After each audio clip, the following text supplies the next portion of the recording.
Government drama llama ding dong talking about Fargo, North Dakota. You know how you may start somewhere and then all of a sudden you kind of go down a rabbit trail into stuff you didn't really expect?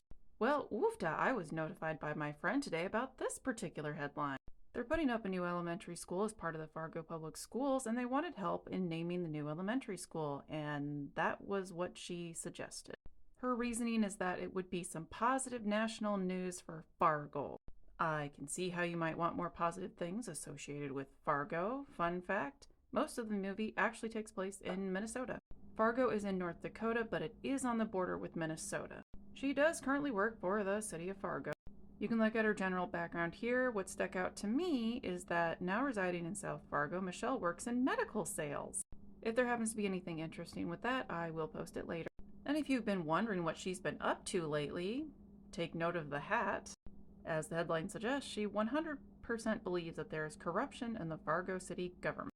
I'm getting sort of a nebulous reason for why a bunch of these people left, but one of the main things is basically citing a toxic work environment, and she kind of pushed back on that.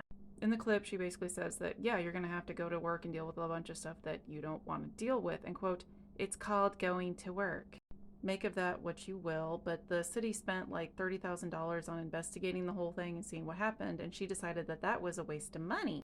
In the clip, she also mentions that the police chief of Fargo should resign. Doesn't really give much outside of she gets a lot of complaints from other officers. One of the complaints she said she got was officers talking about how there is retaliation for when they speak up, but she didn't give any more information on that.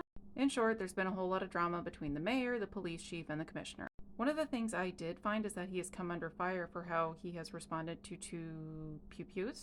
The two connected instances of happened just minutes apart, leaving 2 unalived and 2 injured in the early morning hours of Sunday, August 3rd.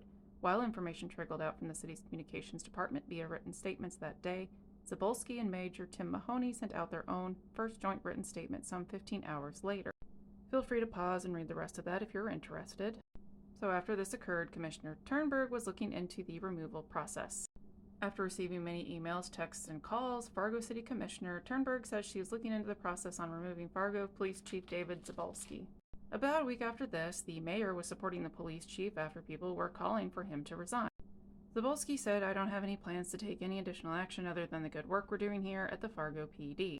Again, just want to remind everyone, this was where I started. So yeah, that's what's happening up there in Fargo.